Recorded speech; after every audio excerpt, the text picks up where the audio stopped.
Good afternoon, everyone. Welcome to this week's episode of what I very affectionately like to call the Utopian and the Curmudgeon. We have the wonderful Gene Epstein and Jeffrey Tucker chatting to you, providing an Austrian economics perspective on a bunch of different issues. If you tuned in the first week, we talked about Bitcoin. And this is an issue that I've actually had to stop Gene and Jeffrey talking about with every subsequent issue because they want to keep debating the value of Bitcoin from an Austrian economics perspective. So just a heads up, we will be going back to that topic soon because it is in very high demand, not just from our actual speakers, but the audience members as well have said that they want to continue that discussion. So letting you know about that. Then last week we chatted about robots and automation, what that will do to job marketplaces and all that sort of things. This week we're talking about 3D printed guns. So this is a topic that's been in the news a lot this week. You had Cody Wilson, his company has created this blueprint for how to create your own gun, 3D printed at home. And then years ago, the government said, listen, you can't put up these plans on the internet, and so he has to take them down. But then he filed a lawsuit where he sued the government and said, no, this is free speech and I should be able to put this up. So this has been in the news recently. You had, and I should know that Jeffrey can explain the situation better than I can, but basically a lot of different, attorney generals have put in requests to keep it off his website, and then he's still fighting the issue. Then Donald Trump tweeted about it and was like, 3D printed guns, this doesn't seem right, something like that. So everyone's talking about it. And what they're not talking about, I mean, they're saying, you know, how do we regulate it? How do we deal with this 3D printed gun issue? How do we stop it? All of this thing. And what they're not talking about is that we're seeing this giant paradigm shift at the moment with distributed technologies, with decentralized tech, with things like Bitcoin, things like 3D printing, where people have just been given a huge amount of power and control back over their lives. No one's mentioning this. No one's saying perhaps the tables are turned and perhaps government can't regulate these things anymore. So we want to start off with this topic. Gene is going to be joining us slightly later, so maybe in about 10 minutes. So I just want to start off with you, Jeffrey, and just get your opinion. I know we've chatted at length about this issue. So go ahead and tell me, what is your initial response to everything going on related to 3D printed guns at the moment? Well, I think you, in the first place, completely nailed it on the question of the paradigm shift. That's what, as far as I can tell, none of the press has really discussed at all. I mean, the New York Times ran a daily podcast the other day on this topic, and the whole question came down to Cody Wilson, whether he should do this or he shouldn't do this. What's his company allowed to do? How does that fit in with federal regulations? And then they treated the free speech point as if it was some sort of clever lawyerly tactic, you know, that he was going to somehow get the right to do what his company wants to do, you know, based on some circuitous legal reasoning involving free speech. None of this has anything to do at all with the reality of what's actually going on with Cody Wilson and the information networks. The whole point of defense distributed wasn't even guns, actually. That's what's interesting. They'd be like, Cody Wilson is actually, in fact, not a gun nut. You know, it's not really his thing. What he is a kind of information revolutionary who saw that there was a gigantic shift that began to take place in the world. It emerged gradually over the decades, but it really came to full fruition in the late in 2010 with the completion of the great project to create an internet-based money. And meanwhile, distributed networks in general had released information from control of governments, and there was a paradigm shift had begun to take place in the world, which is to say that the question of control by government or by individuals was leaving the realm of ideology and philosophy, like what kind of world do we want to design, and became essentially an inevitability, which is what you mean by paradigm shift. It was no longer a question of what we want. It was a question of what technology is providing. And basically in the 21st century, and I think that's a good way to date that, essentially, because you remember that Napster was taken down in what, late 1999, and that did not stop file sharing. I just looked up file sharing, by the way, and I see that AWS, Amazon's web service, has a full site for file sharing. I mean, there's what? Yeah. Since when do they have that? I don't know. I just saw it. I didn't even click on it. So I'm sure there's, they try to, have terms of use and regulations and that kind of stuff. But essentially, like, it's actually interesting.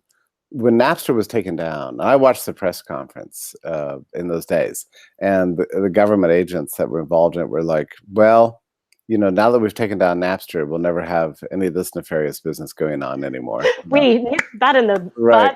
butt. We got the bad man, right? That's what it's like. And so here we are now, almost 10 years later, and you've still got these witch hunts for the bad man. Where's the bad company, the bad actor? Who is the snake in our Garden of Eden of perfect constitutional neoliberal social democratic government? I mean, this is the way they think, and somebody's messing up the game. Some bad actor is out there.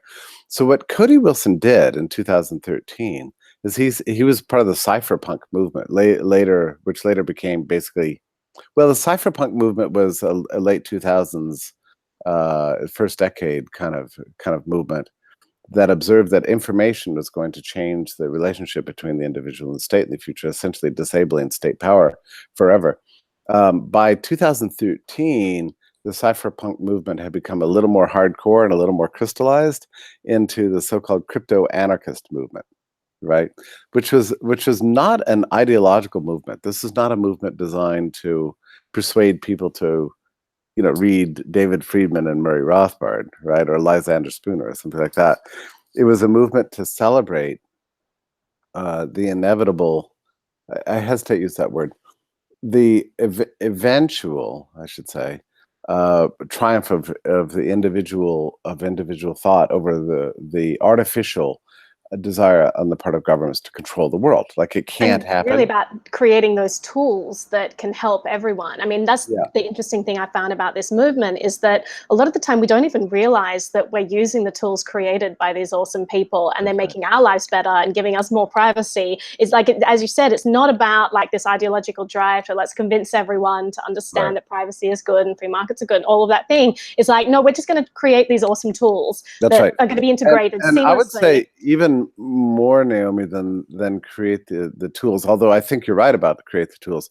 More than that, it was about demonstrating the possibilities of individual freedom and being willing to stick your neck out and say, okay, this is how I'm using these tools, and you can shut me down if you want, but you will not shut down this revolution. There's no hope for you and the people who think that they can control the world through coercion and force and imposition and geography. Here's a question for you, Jeffrey. So recently we've seen a lot of newspapers writing about this. Gene is there. Let me just go ahead and mute him for a second and take him off camera. I'll just wait until, okay, so his sound is working. Everything's good. All right, well, I'll go ahead and swap Gene on. I just kicked JJ Hales out. All right. Of celebrity, but I'm denying it to him. He's not allowed on this show. He's neither Utopian nor Curmudgeon. All right. Well, before I jump off, I do just have another question. I want to talk about, so Gene, just a heads up, we've just been talking about the roots of this movement and the cypherpunk movement, and the roots of giving people more technical tools that give them back their freedom, and this revolution that we're seeing happening with the tables turning and the individual being given more and more power, at an unprecedented scale. So we've seen a lot of newspapers talking about 3D guns this week, and New York Times has written, I typed in 3D guns, New York Times, like, a dozen articles come up just from the last week. Like, they're really jumping on this. And you read through all of these things, and you'd think, looking at these articles, that the issue is, well, how do we regulate this? How do we, get rid of the threat of someone bringing plastic onto a plane and not being able to detect it? And, all of these things. And not a single person has talked about, oh my goodness, we are at the brink of a revolution. This is an entire paradigm shift. We've never before seen the individual having as much control over their lives and that power being taken away from these elites. Like, there's no mention of any of this. There's no mention of the revolution that blockchain tech brings, that distributed tech brings. So what do you think is going through their head? Why are they completely ignoring what I think is the bigger issue here? Yeah, I want to hear Gene's comments on this, but let me just say this, that I think that the news media does not know how to report on distributed systems. They only know how to interview people and focus on individual companies and play the old world game of who are the bad guys, who are the good guys, who can we demonize, who can we celebrate. That's the way the news media has always been structured, and they don't know how to report on this multi-headed hydra of information economics, because it defies understanding, but mostly it defies their own categorizations of what politics. News media has always seen itself as a political player, and truly, what Cody Wilson's doing with Defense Distributed, I hesitate even to say the name of the company only because it feeds into the whole hysteria, is to say that you cannot control the world anymore. Distributed networks are a reality.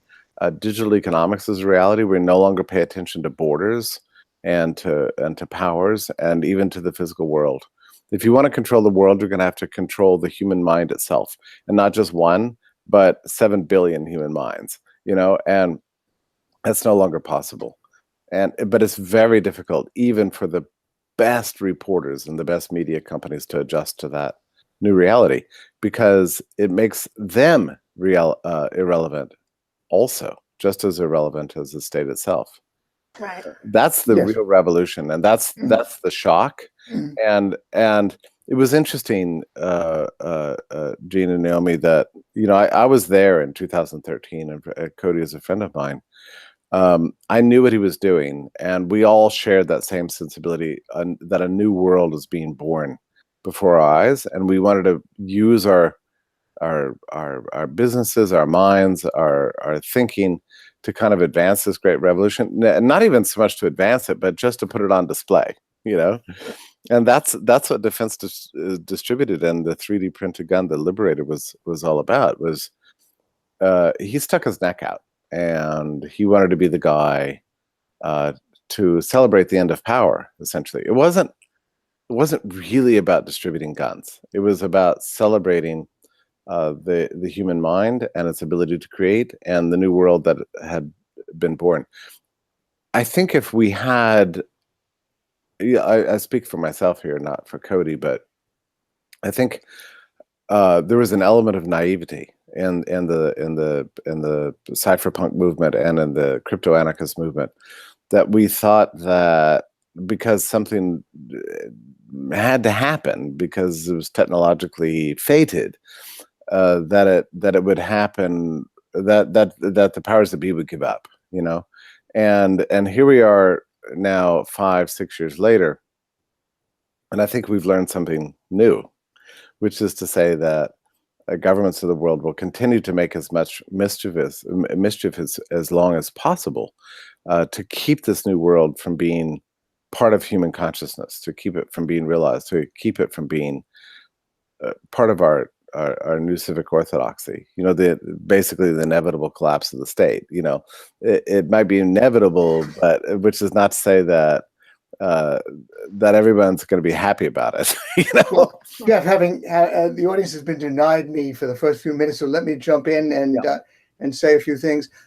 I agree with everything you said. I want to tell a story that I actually learned from Jim Epstein of Reason, my son, who did a very good... You're not popping up on my camera, Gene. Jeffrey, is he popping up on yours? I see myself. There seems to be a trade-off between your face and his. Like, either you can be on camera or he can be on camera. But he was popping up on your side? All right. You'd much prefer to look at Naomi, I understand. But that aside, Jim Epstein tells a story, the saga of the very thing that leads up to the very thing you and I are doing now. We are being televised by Naomi Brockwell Productions, Sky Corridor. How could that ever happen? Well, Jim knows this story about how, with the advent of those cheap cameras, maybe you know more about it technologically, I'm sure Naomi does, but the story I know from Jim Epstein is that Walter Cronkite, a name that hopefully most of our people listening to this broadcast know, the king of CBS, of evening news, was present at a presentation that showed that a show could be produced, a special could be produced far cheaper than usual, cutting the cost by 1/3 because of the new camera technology. Cronkite scowled. He said, "You're going to put a lot of people out of work." And who knows, maybe he sort of felt in his bones that his own bullyish dominance of television was soon going to be over, and that TV video could be everywhere. And indeed, that kind of revolution does upset people who identify with power, and that, of course, is so many journalists, and that's why they hate this. They do want to become Walter Cronkite. They do want to not speak truth to power, but cozy up to it. And so that's why it gets them upset. But apart from that, it is definitely true that Cronkite was right if he felt in his bones that his hegemony was going to collapse. That we can now get our news from so many sources on video. So many. It's now possible now to use your smartphone to film something, to show what's going on in the world, and that means that it's impossible to control this media. Now that's very threatening to people who aspire to be at the top. Just like, of course, people in my own field in economics who aspire to become a kingpin on the board of governors of the Federal Reserve, why they're threatened by Bitcoin, why they're threatened by cryptocurrency. No, you're so right about this, Gene. And you know what's interesting to me too about this is that I'm not sure if you were hip to all the scene in 2013, but I was kind of there, and I had a sense of, the Wordsworth poem, "Bliss is the dawn to be alive," But to bliss it wasn't that dawn to be alive, but to be young was very heaven. And ironically, it became famous from Paul Samuelson, who was excited about the Keynesian revolution, as you and I know. But that's just a scholarly digression. Yeah, God, yes. But it was. I think we hadn't entirely thought through, because we ourselves were completely convinced of this revolution taking place. We hadn't thought through what the next 10 years were going to look like in terms of the reaction on the part of the establishment. And a lot of what we see in the news every single day is the story of this great competition between the age of the nation state and the physical world that the geography, the borders that it inhabits, the physical property. On one hand, and the information revolution, which is necessarily connected to the freedom of the human mind and the absence of geography and the essential anarchism of information. Jeff, you've been pursuing. Gene, sorry, just before, I'm just going to let you know, I'm going to hop off for a while and moderate the chat, and I'll be feeding you some audience questions through the chat side. So I will let you guys continue, and enjoy. But Jeff, you've been pursuing this from the standpoint. Can you hear me, Jeff? Yeah. Of the nation state. Very true. In a way, a lot of that is about Bitcoin, but it's really as well about the fact that we don't necessarily need to choose all the alternatives this wonderful technology offers us, but it so happens that we are doing so, and that in particular, a lot of people feel threatened. And let me now introduce the humane note. As you may know, a couple of weeks ago, it was announced that half the staff of the Daily News editorial staff of the Daily News was going to be cut. On The Wire, a show that actually is part of this revolution, a six series show, 63 episodes altogether. We're supposed to mourn the fact that the Baltimore Sun is dying, that newspapers are dying, and indeed, their business model got wrecked. They're based on classified ads for apartments and for jobs, and they no longer have that base. And so that's unfortunate. That's to be, people lose their jobs. A certain culture is bust up. The news weeklies, Time Magazine, Newsweek, Business Week, the slicks are basically dead because the news cycle goes too fast. But the slicks were always, by the way, Time, Newsweek, Business Week, Forbes, they were always 36 hours behind. They went to bed, and the 36 hours later, they were published. I, by the way, was at Barron's, and Barron's is still published in a paper edition because it's published Friday night in a tabular format and newspaper format, and it's on doorstep Saturday morning. But that's all dead and dying, and so we do lose things. So let's talk in terms of markets for a moment. I believe that we have lost a few things, that those weeklies did offer something. On the other hand, I do believe, and I say this as somebody past 70 who was part of that, who was part of that world and who was sort of like that world, that really the time we're living through now is an improvement. However imperfect it is, an improvement. That when we talk about fake news, I don't know whether it was fake for the New York Times to be so supportive of the Vietnam War, for the major newspapers and Time Magazine and Newsweek to basically repeat all the lies that were being told by government in 1960s about the Vietnam War. But if that was pretty fake as far as I'm concerned. And these days, or even as recently as February 2003, why is that date important? Because that's when Colin Powell, that was the month that Colin Powell delivered his ludicrous talk before the United Nations. That was a little over 15 years ago, in which he certified, and as far as a front page story in the New York Times was concerned, he certified that there were indeed weapons of mass destruction in the hands of the Saddam Hussein of Iraq. And that was a complete lie. His speech was a complete joke. And today, certainly there would be enough podcasts, there would be enough anti-war.coms to expose it right away to all of us. So I do feel that even though something is lost, Seymour Hersh, by the way, whom you may know, who exposed the My Lai massacre, was an admirable old guard of New York Times and old newspapers. He mourns the death of investigative journalism, but I do believe that we still have plenty of it. We do have a vast decentralization of news media, and on balance, there is a huge improvement. I, as a consumer of news, and I'm again past 70, I go back to the 1960s as a regular reader of newspapers.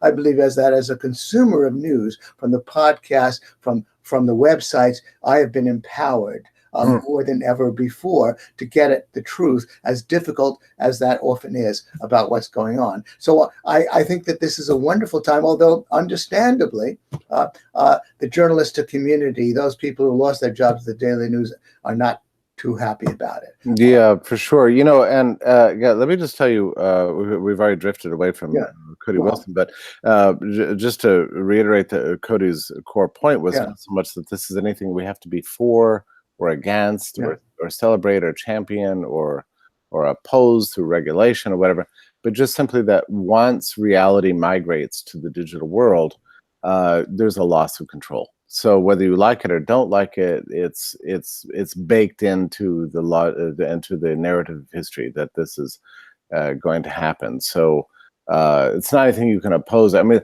getting rid of this now would By the way, I heard Cody Wilson be interviewed. You have the privilege of apparently being a friend of his.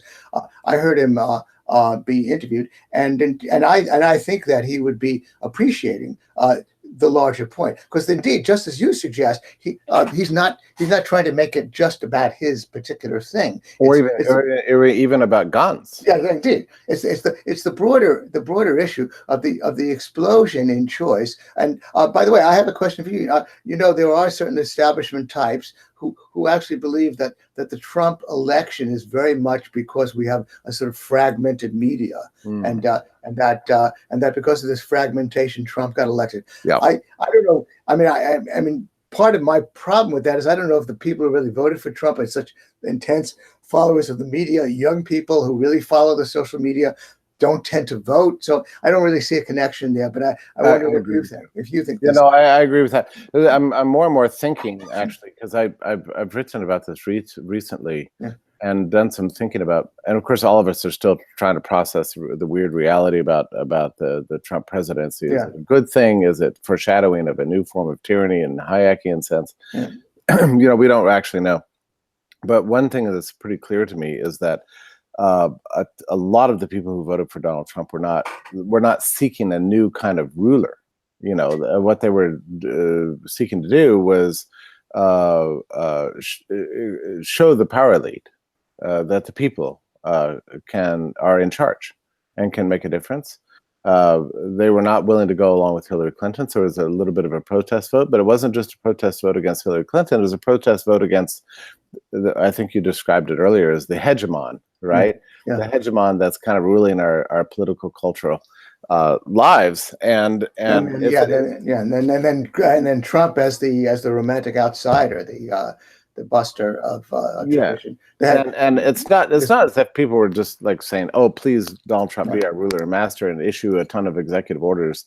That wasn't the point at all. It was that it was a way to smash the civic orthodoxy. Yes, I just saw a question, and it's part of the reason why the question asked about whether this greater availability of guns is going to mean that criminals are going to kill people. And of course, and it's part of why I think it's unfortunate that this is the hook. The gun thing, which of course gets so many people upset. But why don't you take that question? Is this going to be dangerous? Criminals then going to take these guns that they can get off the street and start killing people? On one hand, I don't think my opinion matters, but my actual opinion is that despite all the problems, and there are many problems, and we can talk about those, it's in general freedom is a better solution than government control. And I think defense distributed and this 3D printed gun debate is illustrating the fact that freedom is something we're going to have to deal with. It's not something we're going to impose. It's something that's made as a fait accompli by virtue of the technology itself. Well, yeah, I do think that unfortunately this discussion could again get us completely involved in the whole issue of guns. I want to mention, as the director of the Soho Forum, that on September 13th at my Soho Forum in downtown Manhattan, I'm going to have a debate on guns, and I'm bringing in a very unusual person named Gary Kleck, professor down at Florida State, who's done surveys on the defensive use of guns, and he is going to defend the proposition that restrictions on guns could make some difference, greater restrictions, but that would be, let me finish his proposition, that would be way offset by the lesser opportunities for defensive use of guns. He's done incredible research and survey of the defensive use of guns, and that part of it, that side of the ledger, is what we forget. That obviously, if you run a convenience store in a dangerous neighborhood and you're held up frequently, do you have a right to defend yourself with a gun? Oh, totally. And if you're, I'm absolutely uncompromising on my belief in private property and the right to own guns and in the social utility. Yeah, and the broader point. Yeah, I just want to finish what Jeff took at me. The broader point really is that just on the face of it, gun ownership has soared. And gun crime has plummeted. As awful, as horrific as it is to see mass shootings and so on, add up all the mass shootings, add up all the people who've been killed by guns, by criminals, awful facts and statistics, but it's way down from where it was 20, 30 years ago when guns were less commonly owned. And so just on the face of it, the idea of greater ownership of guns bringing greater gun crime doesn't make any sense at all. That's my main answer. But I do urge people to come to September 13th to that debate on gun control, or to watch it on video. And go back to you. I'm glad that you've taken this position, which I know was a difficult one for you, given your class background, your people, Jewish people. What? Oh, No, gosh. I mean New York people. Oh, yeah, New York people. Yeah, well, excuse me. Of course, Jeff. Look, I mean, I'm I'm an outlier. I'm an alien. I'm a pariah. That's the word. So my own ancestry. But indeed, of course, it's been pointed out. I forget the guy's name, but it's been pointed out that really in Germany, decades before the Nazis took over, they disarmed the people. Yes. And the Jews used to have guns, and if they only did have guns in the 30s and early 40s, they would have been able to defend themselves against the Nazis. But they were disarmed. This is not a canard. Yeah. Contrary to what you're going to read in the press, what you just said is absolutely true.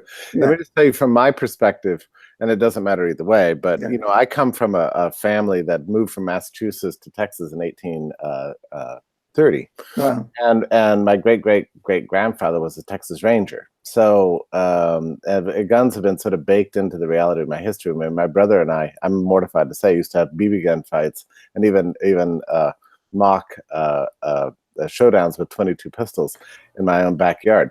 I used to shoot a rifle. I was part of a boys club in Manhattan, and we used to go shooting rifles every Thursday. I mean, it was not uncommon to use guns in the 1950s. Sure. But, since you mentioned that, I think we should talk more broadly about this issue rather than focusing on the guns. And again, Cody's message is that broad one. I want to talk briefly about my own professional experience as a journalist, because in a way, again, this revolution and change that you're talking about started, I would date it from approximately the mid-1990s, when the internet began to become more commonly used, and when those video cameras, and indeed even earlier when we were suddenly using VCRs, I was a pioneer that way, that suddenly you can control your own programming on TV. In the 80s, you could just record a show and then watch it when you want. It was controversial. I mean, people forget this. Hey, wait, we don't have to even go there. I mean, all the way back in the 1930s, there was a controversy about how radio was going to ruin live performances.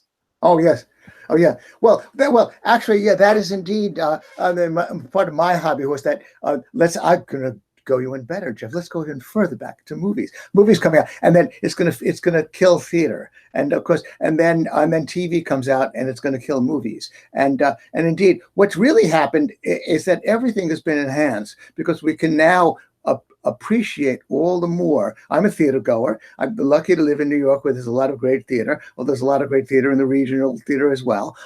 And I appreciate the intense value of a live performance. I insist that a great musical like My Fair Lady, or a great play like Long Day's Journey into Night, or Death of a Salesman, it belongs on the live stage. And a movie version is only like a recording. Oh, listen, I mean, I feel this way. Sometimes I got the back door of the American Institute for Economic Research, where from the hilltop of that institution you can see 3 states, and my tendency is to get out. I'm overwhelmed at the scene, and I want to take a picture of it, but I'm a terrible photographer. But even more than that, there is no way that a digital rendering can replace the physical experience of being there. And it's the same thing with our audio technology. You know, I'm sure you've been to organ concerts and been at a big cathedral and heard a great organ. There's no possibility that any kind of Google Home technology or anything could replace the feeling of being in a cathedral and hearing an organ. I mean, but absolutely, Jeff. And the point is that I think that the theme that really focuses on is that let's make sure, as you and I have hopefully done, that technology is our servant and never our master. And there are sometimes you do see people who are just so obsessed with their cell phones, for whom the technological life. Okay, but the point is that as long as we master that technology, as you're indicating, we can appreciate all the more what live goes on. I like your term mastery, because I think the essentials, one of the struggles that we're facing in 2018 right now, is a struggle between the individual and the state over the mastery of the technology. And let me just quickly say something here about a subject that actually is of concern to everybody. And and going back to 2013 with Cody Wilson, and I include myself in this among this. How do you say crypto anarchist movement? Right. We saw what was coming. That information was going to dominate power in the future, and then a new world, a new paradigm in a Kuhnian sense was unfolding. What we didn't expect, and although in retrospect we should have, is that a government would seek to try to control the main information portals that have become most popular. And I'm speaking, of course, primarily of Facebook. Now, back in 2013, Facebook was already getting compromised, but it still seemed more or less free. I think it was founded to be something of a cypherpunk effort to distribute information in a kind of a neutral way. I mean, celebrating the new possibilities in the world. By 2013, you already saw the state, sort of getting its hooks on it. But now, it's been all but fully nationalized by government. And let me just quickly tell you what makes me realize. And lots of people say this, but recall that Mark Zuckerberg was hauled into Congress, earlier this year, and interrogated, by our brilliant legislatures with such questions as, how does Facebook make money if they give their things away for free? I mean, this is the nature of the thing. But it was a level of harassment. And I'm not even saying, okay, maybe Zuckerberg was complicit in this, or maybe he was the victim. I don't know. But the effect of those hearings has been that Facebook has de facto nationalized itself. And become a kind of a tool of the national political regime. And as evidence, let me point to this. So I'm in more or less kind of sort of in charge of advertising for a number of digital institutions, among which the American Institute for Economic Research. And this year I've had increasing problems just getting my message out. Like earlier this year, they banned all advertisements for ICOs and anything Bitcoin related and crypto. So if you tried to advertise, your meetup on Bitcoin, it was rejected immediately, which is very alarming. Most recently, they've softened on that a little bit. But what I've seen happening over the last several weeks and months is that even completely innocuous ads that concern a national issue, like, for example, minimum wage, right? You try to push out a post and boost a post. So you want to give Facebook your money to boost a post that you have opposing, say, the minimum wage, or even discussing the minimum wage. Facebook will kick it back to you and say, I'm sorry, you're not registered as a person to speak on national issues like this. And the first time I saw this, I thought, well, this must be a mistake, and I blew it off. Well, a couple of days ago, I tried to do it again, and again it said, listen, you're not registered. So I thought, well, here I go. I'm going to try to register for my right to speak.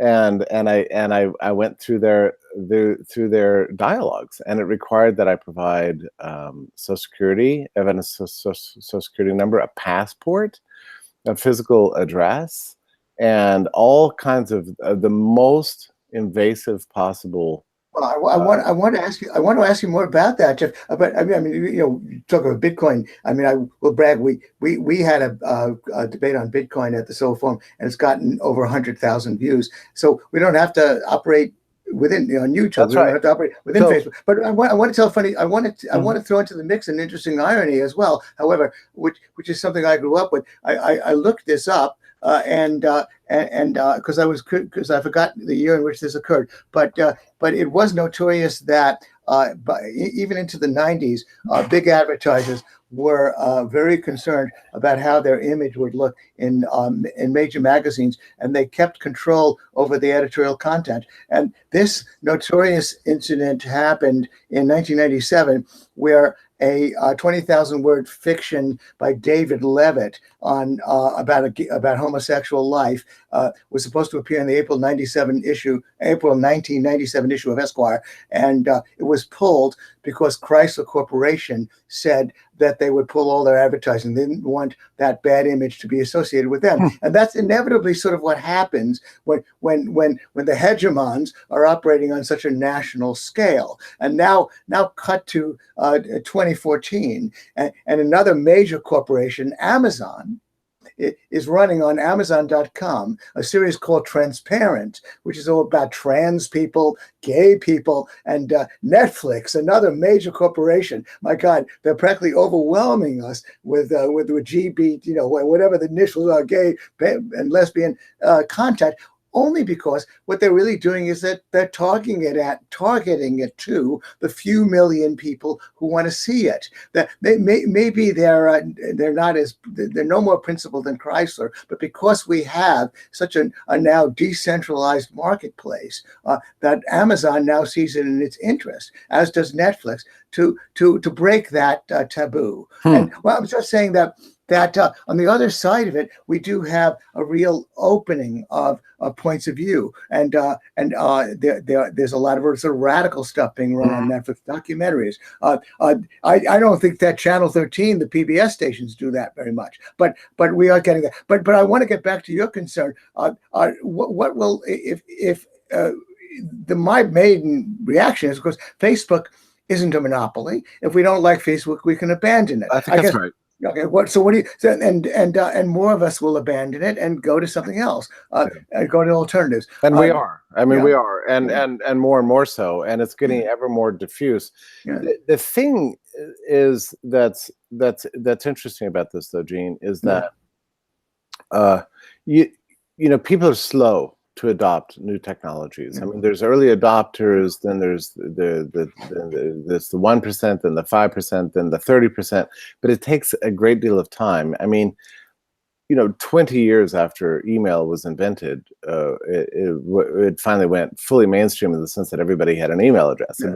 It took 20 years, and right now Facebook is so dominant, over the entire world, that even though there's infinite amounts of choice for sharing information and distributing information, discussing issues and reading news and everything else, Facebook is by far and easily, the world's dominant portal for distribution of news and sharing. And so any company that wins the great market struggle then becomes the target of the state, and in effect becomes nationalized. And I think that's essentially what's happened to Facebook. It's become a tool of the state. And I say that with, it's taken me a long time to come to this conclusion, because I actually am not inclined towards conspiracy theories. I'm not the guy who's like, oh, Zuckerberg should secretly in the pay of the power elite. I'm very reluctant to conclude these things, or at least is how I want to see the evidence. The thing is, I feel like now I've seen the evidence, and it's just absolutely true. Facebook has become a tool of the power elite who are trying to hold on to the world as it was and prevent the world of Cody Wilson and crypto anarchism from unfolding, or at least from becoming a dominant strain. And it's painful to watch, right? You're on the firing. So I'm over the hill. I was dragged kicking and screaming into the 21st century. I still like a lot of it. And in my particular case, I started covering the economy regularly for Barron's in early 1992. And it wasn't until 1997, thereabouts, when I started to actively use the internet, and when the whole way in which I wrote about the economy changed. I was incredibly empowered. I was much more challenged. I had immediate access to data that I didn't have before, immediate access to commentary. So I had a challenge to make my commentary on a whole new level. My own mastery as a journalist was greatly enhanced. But and then now my own experience is that I generally go on Facebook to go into Dave Smith's elite Facebook and Tom Woods' elite Facebook, and now I joined the Libertarian Party, so I go into that Facebook and I post articles and commentary and respond to what they have to say. So I do Facebook to that extent. But then what are you doing? You're trying to get the word out about what you're doing in your job. Sure. No, I mean, I don't use Facebook for my news. I use it to distribute my own product and to make a brand for. They're obstructing you. They're obstructing you. You're saying that. Of course. No, I mean, it's what's happened. Yeah. There's been. You can't advertise Bitcoin. Is that what you said? You can't. Well, no, that ended earlier this year, and they've loosened up a little bit about like that. But the reach Facebook organic is nearing zero. So it's pay to play. But what's actually even more striking about this is, and this is a complete transformation from a year ago, 2 years ago, much less 5 years ago, where you could post anything on Facebook and anybody who liked your page saw it. Nowadays, nobody will see it. And so it's pay to play, but it's even worse than that. And this is how you know that the state's involved, right? You cannot even pay to play. You've got to be approved by the software structure that permissions you to speak about national issues. So you can't even pay them. You have to jump through their hoops to earn the right to pay them to distribute your content. So it's become, I mean, so sealed and so controlled. I mean, it's, you know, what used to seem like freedom has now just become this paywalled portal of state propaganda. Yeah, well, it's. I mean, I am mainly a you know, I do the Soho forum and we do a little ads, and I guess we're innocuous. So I don't know it as a professional like you. I know as a consumer that it doesn't really impede me. I listen to a lot of podcasts and I read a lot of websites. I keep the left wing, their left wing podcasts that keep me informed about what's going on in foreign, that help keep me informed about foreign policy. Scott Horton is very good. He's a libertarian. So I learn a lot of news, and I follow websites anti-war. A lot of websites inform me about what's going on with respect to the world, and I don't feel impeded because they're not preventing me from those websites have not been shut down. You're also a little bit entrepreneurial in the way you seek out information. That is not true for the dominant numbers of the middle class. And I tell you, it's interesting to hear. I mean, the show is called The Curmudgeon and Utopian. I mean, I feel like in a sense I'm being the curmudgeon and you're being the utopian here this today. Time, But just as, for example, once people have lost trust, and I'd be interested in your views on this. I wrote about this earlier this week. Once people have lost trust in official institutions, and that certainly applies to the mainstream media. I mean, I was looking at the data back in the mid 1970s, right in the aftermath of Watergate. Polls indicated 75% of the American public trusted the mainstream media. 75%. Today, it's completely flipped. So 75% of people are willing to tell pollsters that they do not trust the mainstream press. So the loss of trust in official institutions is one of the mightiest changes. And official institutions, I mean, among which the government, but the media is part of that. And that is a huge change in our lifetimes. I mean, just a dramatic flippening, you know, that hardly anybody's willing to talk about. The implications of this are extraordinary. So now you have vast numbers of people who don't believe anything that they read on what we would call official channels, whether it's the New York Times or Facebook or basically anything that's in the respectable press. And so then they're like, okay, it's like Chesterton said, if you don't believe in anything, you'll believe. If you don't believe in something, you're going to believe in anything, right? So now you see the propagation of wild conspiracy theories. I mean, just like it's like the things that people are willing to believe. Like I wrote this last week about the QAnon conspiracy, and we don't have to go there, but it's like there's a Trump rally a few days ago, right? And so all these people were wearing shirts with Qs, and they're holding up signs, you know, who is Q? And QAnon, and so the Q was everywhere, thereby forcing, not forcing, but inspiring, I guess, in a sense, the New York Times, Vox, National Public Radio, and one other mainstream venue, the Washington Post, on the same day to write gigantic stories about this crazy theory of QAnon. Now, why did they do this? You know, why did they lean in and do this? And I think it comes about because they feel like in 2016 that these conspiracy theories were awash in the land, and the mainstream press was decided the best way to deal with it was to ignore it. And that didn't work. So now the tactic has shifted. It's like, let's shine the light. You know, democracy dies in darkness, as the slogan of the Washington. Well, this discussion. Go ahead, yes, indeed. Go ahead, Jeff. I'm not sure. I'm not sure that this somehow, you know, like the least credible institution to debunk the least credible conspiracy theory is the New York Times. Well, yes, okay. This really is a reversal of roles, and you know, I want everybody listening to this little broadcast to say that I vigorously can dissent from Jeff's pessimism. On the other hand, I sympathize with the fact that he is trying to get ads out, and Facebook is impeding him, and that does concern me. However, Jeff, you know, conspiracy theories were alive and well in the 1950s and 60s.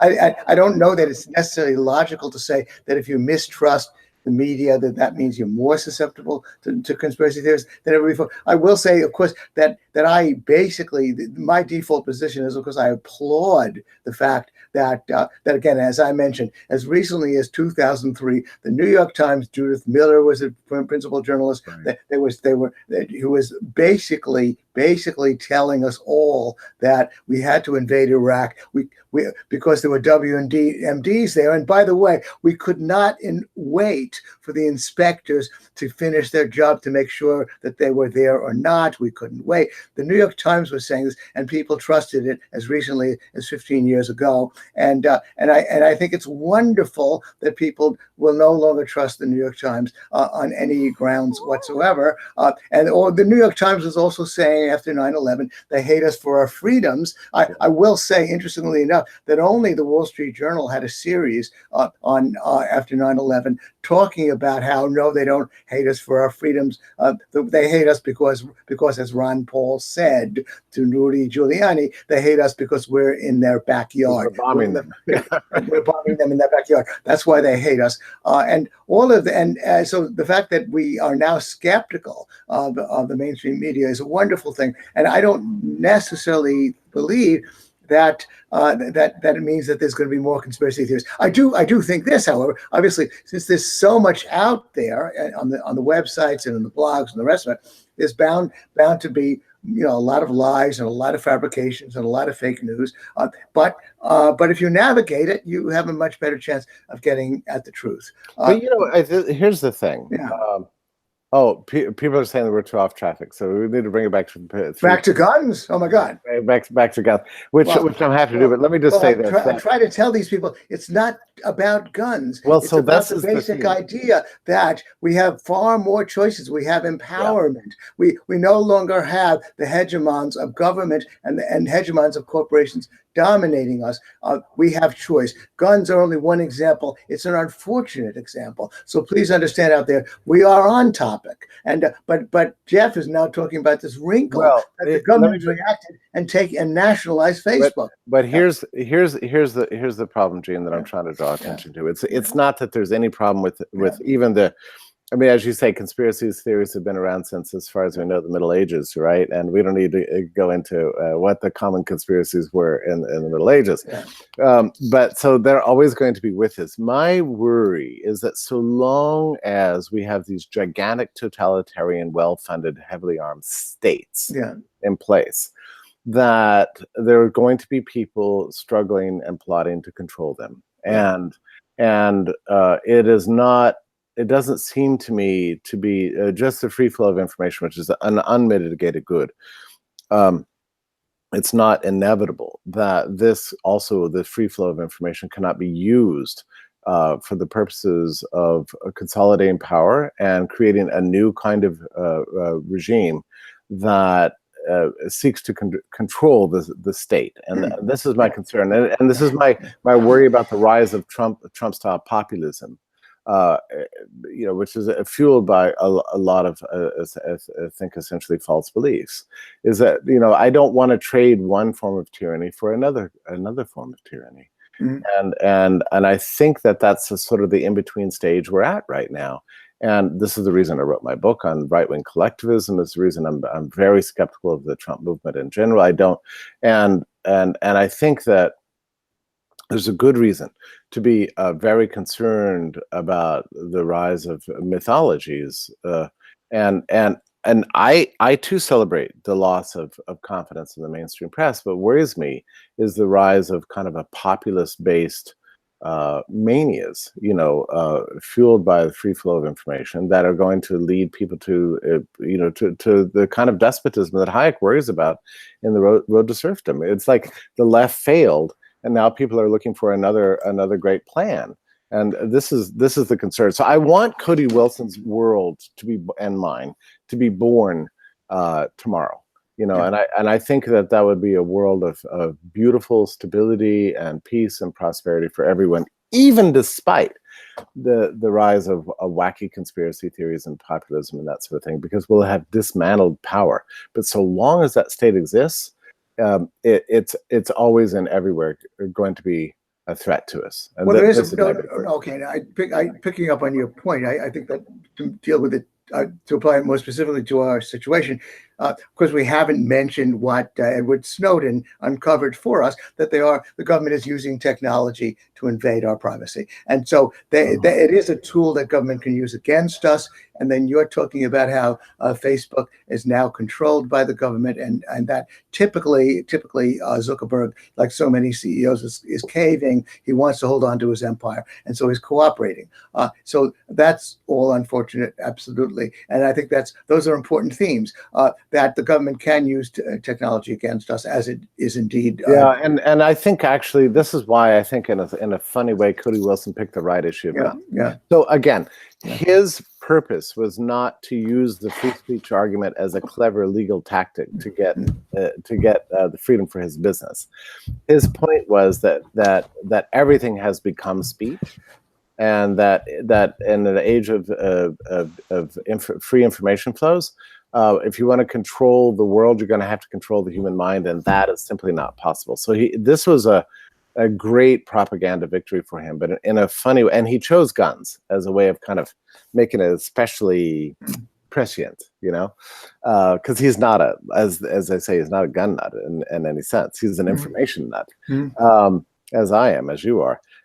But there's another way, Gene, in which I think he kind of did choose the right issue, because it really is the plastic 3D printed handgun is a great symbol of the empowerment of the individual.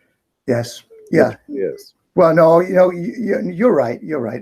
I getting it back to just me personally. You're taking the cosmic view, and I really respect that. And I'm just taking the individual, selfish view. I get much better information day to day about what's going on in the world than ever before, because I guess, of course, obviously, I'm a trained journalist, and I know how to navigate it better than most one would imagine. Even though, of course, I'm pretty threatened, and I'm not really that good at getting my own word out about social media. And then, of course, as a lover of entertainment, I want to say that when I spoke about movies and plays, and TV didn't replace movies, but now series TV, which I love. I loved The Sopranos. I loved Breaking Bad. There are some other great shows that are out. Better Call Saul is terrific. It's made movies seem like short stories, and there has been a flowering of art. Also, I want to emphasize, just to emphasize the upbeat note, I despise soundbite TV. And of course, cable news does it all the time, cable discussion shows. Dave Smith did a great satire on it. Iraqi war, bad. Okay, yeah, Iraqi. And then go on to the next, just one word sound bites, and that's it. And now, of course, we have long form discussions on YouTube and on podcasts. Yes. And I want to see that question again. I'm so glad to hear you're not a watcher of Fox News.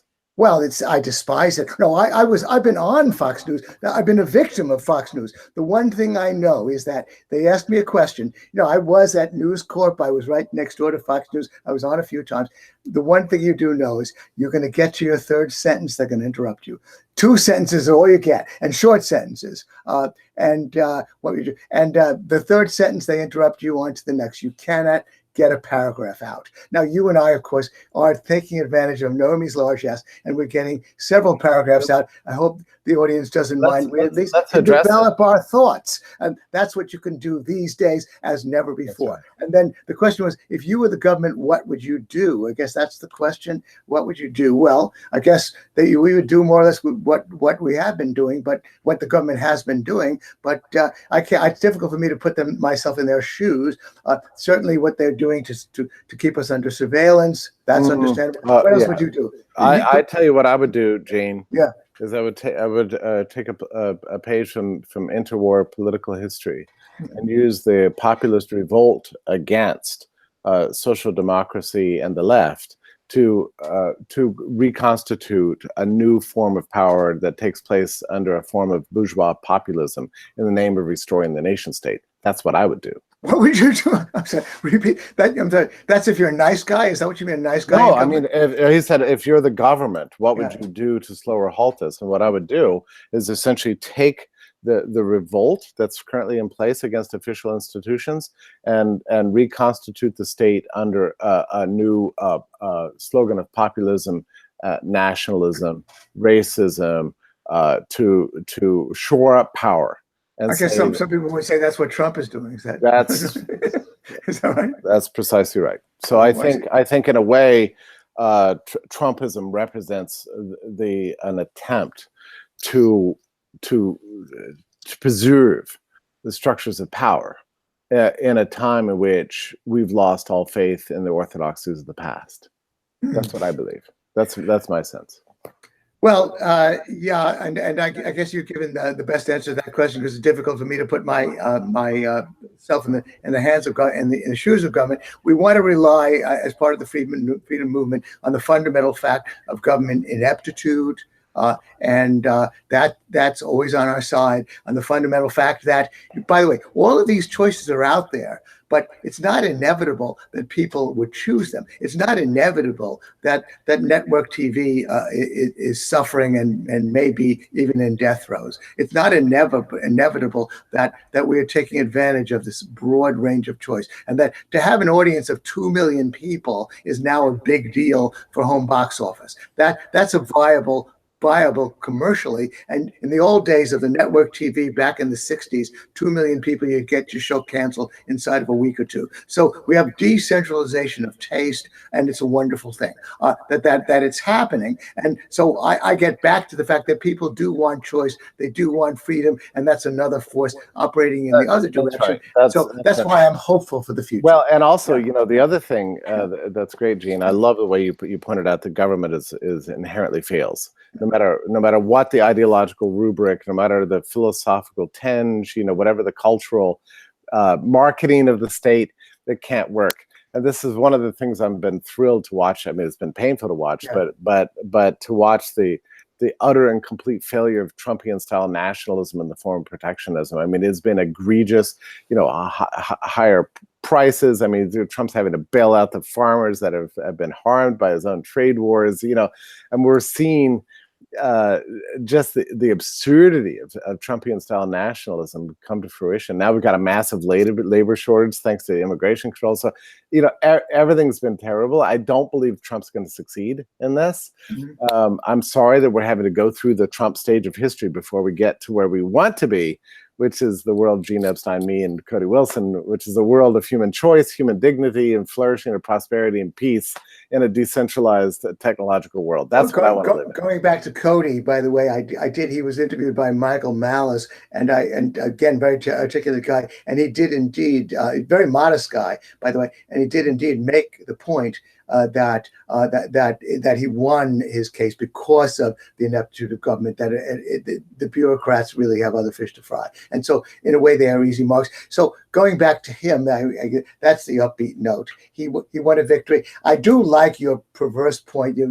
You do have a talent for perverse points that sometimes score beautifully, that in a way the idea that this is about guns is almost the best symbol, because it is a little bit in people's faces. It is a little bit upsetting. Well, he knew what he was doing. And even his first video, which I think came out in 2013, was structured to to troll the national press, Gene. That's what he was doing. The whole drama and the music, and he's standing on a field and he fires the weapon, you know, and I think it was I think he chose Aaron Copland's "Fanfare for the Common Man," as the theme song of that video, and that video ended up being taken down for violation of copyright. I do want to go back to my own. By the way, my own ego says I want to talk about myself in one more case. I do mourn the fact that there are only 2 Barnes and Nobles left in the city, and they toppled because. And I'm happy that the Strand used bookstore is still operating. I love to go there. I love to browse books. However, I do, as a voracious reader, feel empowered by the fact that I own a Kindle. I can read about a book. I can immediately download it. I can immediately order it. It's very cheap. All of the literature published up till the early 1900s is available virtually for free on your Kindle.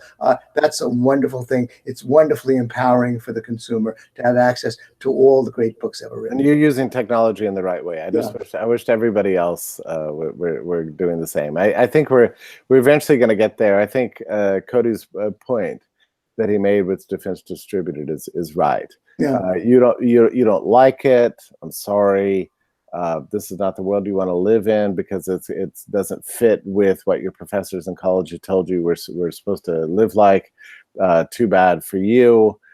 Information is free, and the networks are distributed, and it's baked into the unfolding of history. We're going to be free one way or the other. And that's and that gets back to my final anecdote, which is that we can all be read to now. There's now a vast industry. People are making a living reading books on Audible. And I walk around the city. I listen to books on Audible, beautifully written, beautifully read, I should say, out loud by someone who are making a living doing it. And so, in a way, it's almost like a throwback. We're back to conversations, and we're back to telling tales. Michael Lewis, a journalist I'm not crazy about, he struck an odd note in that he published a recent article of his not in print but only read out loud. So the only way to access it is to listen to it. So we're back to sort of the oral. Oh, I know what you mean. I've been reading a lot of Edith Wharton recently, and when I read it, I've learned to read. I read out loud to myself. To yourself? Oh, okay. You have yourself Audible. Because her prose is so beautiful. Yeah. And it really needs to be heard. Yes. Well, and you can read it in your head, but it's an abstraction. But to read it out loud is to hear it, I think, the way she wrote it. I've been listening to The Age of Innocence on Audible, beautifully read by really talented people. Naomi wants us to finally shut up, and turn this into a soundbite. Thank you, Jeff. This was fun, and let's do it again soon enough. Well, it's good to talk to a sensible person every once in a while. So thank you, Jane, as always. So before you gentlemen hop off, I do have, talking about Audible, we just had a last minute question. What are your favorite audiobooks at the moment that you would recommend our viewers listen to? Oh my gosh. Well, I'm listening to The Age of Innocence, but then, my God, I've got to look it up. I really enjoyed the book that was, I'm looking on my Audible. I'm looking on my Audible, and where was it? I did listen to the Digital Gold book. That's a good book. Yeah, and then actually, Bad Blood: Secrets and Lies in Silicon Valley by John Carreyrou, beautifully read out loud, is a great book about that particular incident. I'm forgetting the name of the company.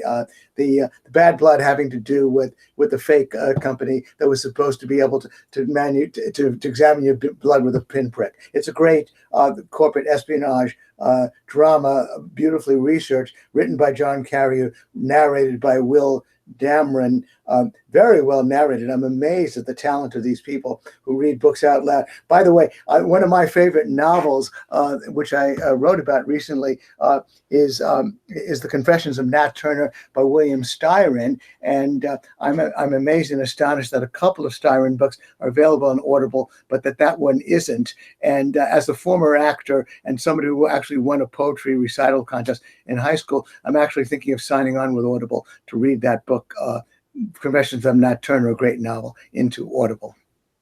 That's the best I could do. Those 3 books.